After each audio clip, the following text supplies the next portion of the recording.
और ये कार्यक्रम ऐसे वक्त पे मुंबई में हो रहा है जब ठीक सामने हमें विधानसभा चुनाव नजर आ रहा है और आपके लिए बहुत बड़ी जिम्मेदारी इस वक्त कहा जा सकता है। इसीलिए शुरुआत मैं चुनाव के सवाल के साथ ही करना चाहती हूं और ये तब है जब लोकसभा चुनाव बीता और जो उम्मीद आप प्रदर्शन की कर रहे थे वो शायद लोकसभा में नहीं रहा। तो अब सबसे पहले महाराष्ट्र की जनता ये जानना चाहती है कि आप विधानसभा चुनाव के लिए कितने तैयार हैं और क्या बड़ी चुनौती आप सामने देखते हैं। विधानसभा चुनाव के लिए हम पूरी तरह से तैयार हैं। कल भी चुनाव हो जाता है तो हम तैयार हैं और मुझे लगता है कि रिकॉर्ड ब्रेक जीत से हम इस चुनाव को जीतेंगे। आपने कहा लोकसभा में हम थोड़े पीछे रहे, केवल 2 लाख वोट से पीछे रहे।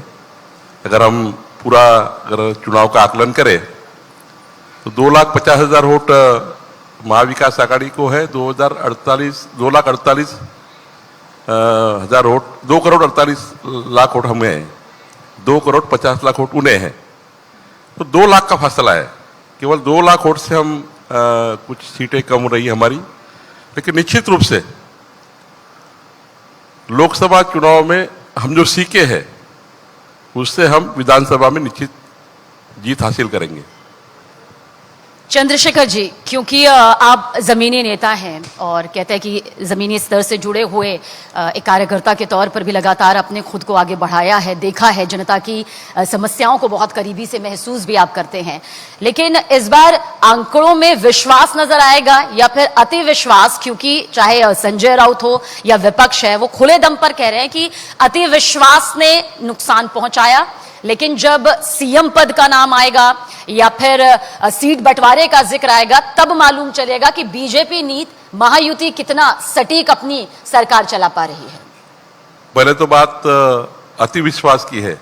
हम कोई ओवर कॉन्फिडेंस में नहीं है। हम जमीन से जुड़े हुए और जमीन की समस्या को लेकर हम काम कर रहे हैं। हमारी एकनाथ शिंदे, देवेंद्र फडणवीस, अजित पवार की सरकार महिलाएं है, युवा है, किसान है, सारे क्षेत्र में काम कर रही है। हमारी पढ़ाई के क्षेत्र में काम कर रही है। फ्री शिक्षा का ऐलान कर दिया सरकार ने, मुफ्त बिजली का ऐलान कर दिया किसानों के लिए। हमारे महाराष्ट्र का जीडीपी बढ़ाने के लिए जो जो चीजें करना चाहिए सरकार कर रही है। और मुझे विश्वास है कि जो झूठी बातें कही गई लोकसभा में चुनाव में वो जनता को समझ गई है। जनता अभी डबल इंजन सरकार चाहती है। मोदी जी 2029 तक है और महाराष्ट्र में अगर 1 वोट भी महाविकास आघाड़ी को जाता है तो मोदी जी की सरकार की सारी योजना बंद करने के लिए जाएगा। और मुझे आपको अगर याद होगा तो जब उद्धव ठाकरे सरकार बनी थी तो मोदी जी की सरकार की 15 योजनाएं जो गरीब आदमी के लिए थी वो बंद की गई थी। अब महाराष्ट्र की जनता ये नहीं चाहेगी कि जब देश में एनडीए है तो महाराष्ट्र में कुछ सरकार बने। महाराष्ट्र की जनता होशियार है वोट करने में। तो निश्चित रूप से मुझे लगता है कि जिस प्रकार से महाराष्ट्र की सरकार ने पहल की है उस प्रकार से जो सारे विकास की योजनाएं हम घर घर तक पहुंचा रहे हैं और सारे वर्ग को न्याय दिला रहे हैं, तो मुझे लगता है कि हम अति आत्मविश्वास में नहीं है। हम चुनाव अच्छे से लड़ेंगे भी, कॉन्फिडेंस से लड़ेंगे, कॉन्फिडेंस से जीतेंगे भी। और जो ये बाकी महाविकास आघाड़ी के नेता ओवर कॉन्फिडेंस में है, हम ओवर कॉन्फिडेंस में नहीं है, वो ओवर कॉन्फिडेंस में है।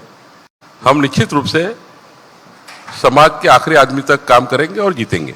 अभी आपने कहा कि अब जो जनता है महाराष्ट्र की वो डबल इंजन की सरकार चाहती है, लेकिन अभी जो आपकी सरकार है उस पर सवाल भी है क्योंकि इस वक्त एक बहुत बड़ा मुद्दा है बदलापुर में जो कुछ भी हुआ, इसको लेकर प्रोटेस्ट हो रहा है और जाहिर है पूरे देश में चाहे वो दूसरा राज्य भी क्यों ना हो, वो घटना सामने आने के बाद बहुत गुस्सा है और होना भी चाहिए, बहुत लाजमी है।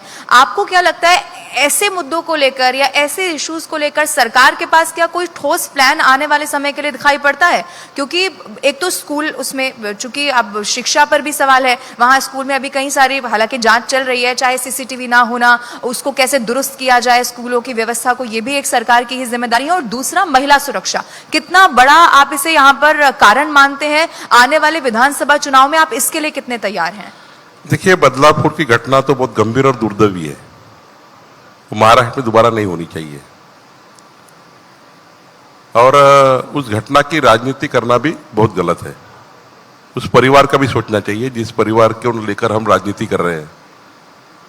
सारे पार्टी ने मिलकर ऐसी घटना दोबारा ना हो, इसलिए सरकार और विपक्ष मिलकर काम करना चाहिए। हम पुरानी बात करें तो राजनीति हो जाएगी। बदलापुर की घटना दबाने के लिए पुरानी बातें कर सकते हैं, लेकिन ये कोई राजनीतिक सवाल नहीं है, ये सवाल समाज का है। 14 करोड़ जनता चाहती है कि दोबारा ये घटना ना घटे इस महाराष्ट्र में।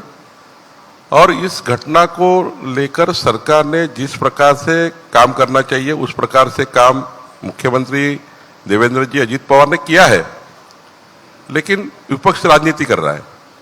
अब दोबारा घटना नहीं हो इसलिए महिला की सुरक्षा को लेकर है, स्कूलों की सुरक्षा को लेकर है। तो हमारी सरकार ने जो अभी परसों मैंने देखा, जो सीसीटीवी सर्विलेंस के प्लान बनाए, जिस प्रकार से सरकार ने इसकी पूरी घटना को लेकर सीरियस किया हुआ है, तो मुझे लगता है कि समाज ने भी और हम सब ने मिलके ऐसी घटना दोबारा न हो, इसलिए सारे सत्ता और विपक्ष ने मिलकर अंकुश लगाना चाहिए। ये राजनीतिक घटना नहीं हो सकती, राजनीतिक इसको विषय नहीं लेना चाहिए। हम लोग सारे मिलकर इसको फाइट करेंगे। चंद्रशेखर जी, क्योंकि राजनीति जाहिर सी बात है, अभी फिलहाल महाराष्ट्र विधानसभा चुनाव है, 200 से ज्यादा सीटों की जीत का दावा यहां पर आपकी पार्टी की तरफ से, पूरे इस गठबंधन की तरफ से किया भी जा रहा है। सीट बंटवारे का फॉर्मूला ठीक है बाद में नजर आ सकता है, लेकिन उससे पहले आपको लगता है कि लोकसभा चुनाव के जब नतीजे सामने आए तो अभी जो मुलाकातें हो रही हैं हर्षवर्धन पाटिल और अब आपकी पार्टी की तरफ से कहा भी जा रहा है, जो जाना चाहता है वो जा सकता है, जिसकी जो विचारधारा है, जिसके साथ जुड़ना चाहता है वो जुड़ सकता है। पर आपको लगता है कि क्या पार्टी को अभी एक जुटता के साथ में आगे बढ़ाना ये बहुत बड़ी चुनौती है? ये कह देना कि नहीं हम अपनी रणनीति को देख रहे हैं, क्योंकि कहते हैं कि एक अच्छा योद्धा वही है जो विरोधियों की रणनीति को बहुत बारीकी से समझे।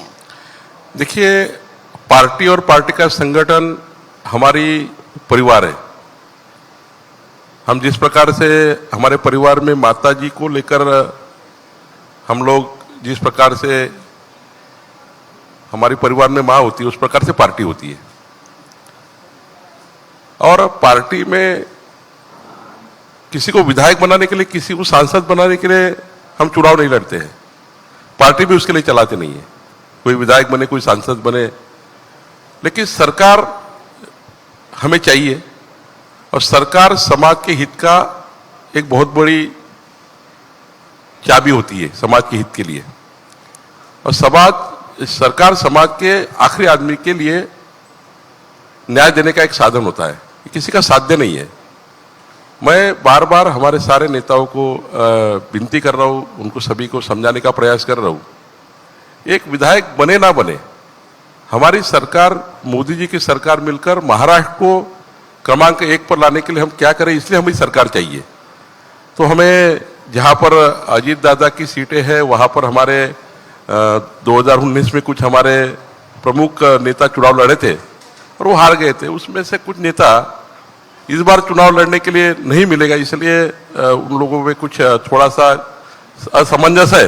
लेकिन मुझे लगता है कि पार्टी पूरी मजबूती के साथ एक रहेगी, सारे नेता और सारी पार्टी पूरी समझ लेगी और हम एक दिशा में काम करेंगे, हम एक साथ काम करेंगे, संगठित होकर काम करेंगे।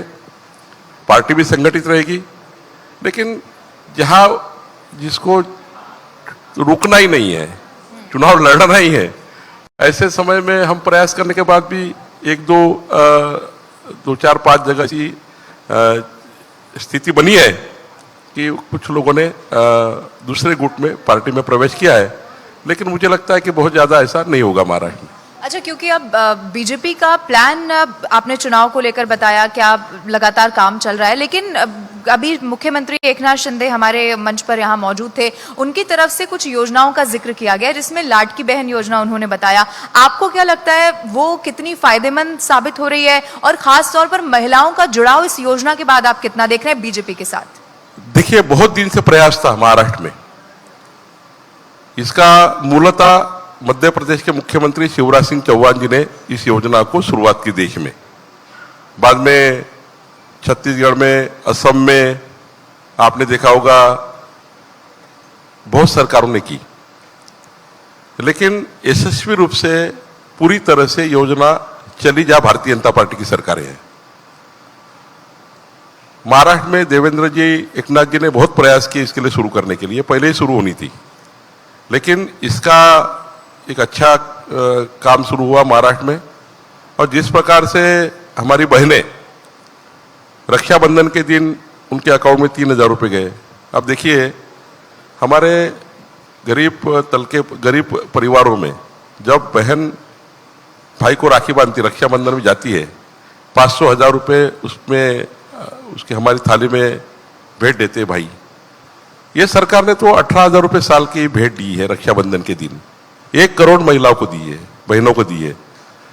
और अभी तो और 50 लाख महिलाओं को कल जो भी सरकार का आंकड़ा होगा, पूरे सरकार में मुख्यमंत्री जी है, 50 लाख महिलाएं बहनें फिर एक बार उस योजना में आएगी, फिर 50 लाख महिला बहनें आएगी, 2 करोड़ महिलाएं बहनें जिनके घर में 18,000 रुपये का बहुत महत्व है, जिनके घर में 18,000 में 3,000 रुपये अगर इंश्योरेंस में डाल देती है, लाइफ इंश्योरेंस में, तो पूरे परिवार का, उनके घर के बेटी का, बेटे का सारा लाइफ सुरक्षित हो जाएगा। आज तो पैसे नहीं करके इंश्योरेंस नहीं कर रहे गाँव में, अगर 3,000 रुपये इंश्योरेंस में चले जाते हैं तो पूरा परिवार सिक्योर हो जाता है। ये 18,000 उनके लिए बहुत बड़ी रकम होती है जिनके घर में कल की व्यवस्था नहीं है।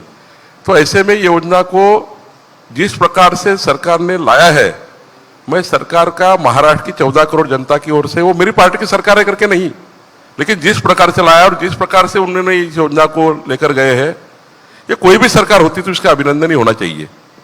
ये बहुत बड़ी योजना है महाराष्ट्र सरकार ने की। 45,000 करोड़ रुपए, 45,000 करोड़ रुपया महाराष्ट्र की बजट से इस सरकार को जाने वाले, मेरी बहनों को जाने वाले हैं। और देखिए जहां कांग्रेस की सरकारें बनी, कर्नाटक में योजना बंद कर दी गई,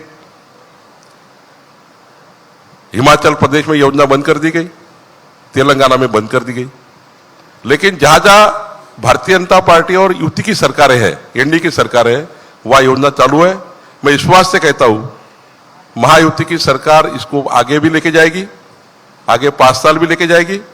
और इस योजना से जो परिवर्तन होगा, जो महाराष्ट्र के विकास के लिए जो परिवर्तन होगा, ये बहुत बड़ा परिवर्तन रहेगा। जब ये 18,000 मेरी बहनों के अकाउंट में जाएंगे, वो सारे मार्केट में आएंगे और मार्केट में ये पैसा आकर हमारे महाराष्ट्र की बजट को, महाराष्ट्र की आर्थिक व्यवस्था को मजबूत भी करेंगे। तो ये महाराष्ट्र की वो महागाथा है जिसके बारे में आप यहाँ पर बता रहे हैं। और क्योंकि राज्य से राष्ट्र बनता है और महाराष्ट्र, यकीन मानिए, चाहे कृषि हो, उद्योग हो, व्यापार हो, इंफ्रास्ट्रक्चर हो, बहुत ऐसे क्षेत्र हैं जिसमें बहुत तेजी के साथ आगे बढ़ रहा है। और सिर्फ कागजी आंकड़ों के हिसाब से नहीं, ये पूरा देश भी मान रहा है और अब दुनिया भी मान रही है। एक मुलाकात जिसने हर किसी का ध्यान अपनी तरफ खींच लिया, राज ठाकरे और गृहमंत्री अमित शाह। आपको लगता है कि क्योंकि आपने भी कहा है कि मकसद है महाराष्ट्र में बीजेपी को नंबर 1 बनाना, 288 में से 200 से भी ज्यादा सीटों को जीत पाना, लोकसभा चुनाव में जो कमी रह गई उसे विधानसभा चुनावों में जनता के विश्वास के साथ दोबारा हासिल करना। हालांकि दोनों के मुद्दे अलग होते हैं, विधानसभा राज्य स्तरीय, लोकसभा पूरे देश के हिसाब से चलती है। इस मुलाकात के पीछे का सच क्या है? मिलते हुए देख रहे हैं या फिर राहें अभी भी एक नहीं हो पाएंगी, या क्या है इस मुलाकात? राज ठाकरे जी के साथ जी जी जी राज ठाकरे जी ने लोकसभा चुनाव में भी कहा था कि ये केवल, मैं उनका जो समर्थन मिला था एनडीए को, वो केवल मोदी जी इस देश के प्रधानमंत्री होने चाहिए। मोदी जी ने विकसित भारत का संकल्प किया है। विकसित भारत के संकल्प को साथ देने के लिए राज ठाकरे जी ने कहा था कि हम लोकसभा में साथ में रहेंगे। उन्होंने उस समय भी विधानसभा की बात नहीं कही थी। और उनकी पार्टी अलग है, वो अलग चुनाव लड़ना चाहते हैं। तो उस समय भी जब मैं उनके साथ बैठा था, मैं भी उनके साथ इस विषय में चर्चा में था, लेकिन उन्होंने कभी कही नहीं थी कि हम विधानसभा में साथ में रहेंगे। उनकी पार्टी अलग है, उनकी पार्टी चुनाव लड़ने के लिए उनके कैंडिडेट भी सारे डिक्लेयर होने चालू हो गए। मुझे लगता है कि यह गठबंधन विधानसभा में नहीं दिखेगा, ऐसा मुझे लगता है। बिल्कुल। अब आने वाले समय में चुनाव है और जैसा आपने बताया कि बीजेपी पूरी तरह से आश्वस्त या फिर जीत को लेकर ग्राउंड लेवल पर भी काम कर रही है। अब देखना होगा नतीजे क्या कहते हैं। बहुत शुक्रिया न्यूज़ 18 इंडिया के इस खास कार्यक्रम में हमारे साथ जुड़ने के लिए और महाराष्ट्र को लेकर विजन क्या है बीजेपी का वो सबके साथ साझा करने के लिए बहुत शुक्रिया। न्यूज़ 18 का बहुत बहुत अभिनंदन, बहुत बहुत धन्यवाद। बहुत शुक्रिया। और अब मैं अनुरोध करूंगी आप प्लीज मंच पर ही बने रहे। मितुल संघानी सीईओ हिंदी क्लस्टर के, मैं चाहूंगी आप मंच पर आएं और आज चंद्रशेखर जी न्यूज़ 18 इंडिया के इस खास कार्यक्रम में हमारे बीच पहुंचे। महाराष्ट्र की जनता के सामने न्यूज़ 18 इंडिया के माध्यम से उन्होंने रखा कि बीजेपी का विजन क्या है और ऐसे समय पे जब चुनाव बिल्कुल सामने है। बहुत शुक्रिया। न्यूज़ 18 इंडिया तहे दिल से आपका धन्यवाद देता है।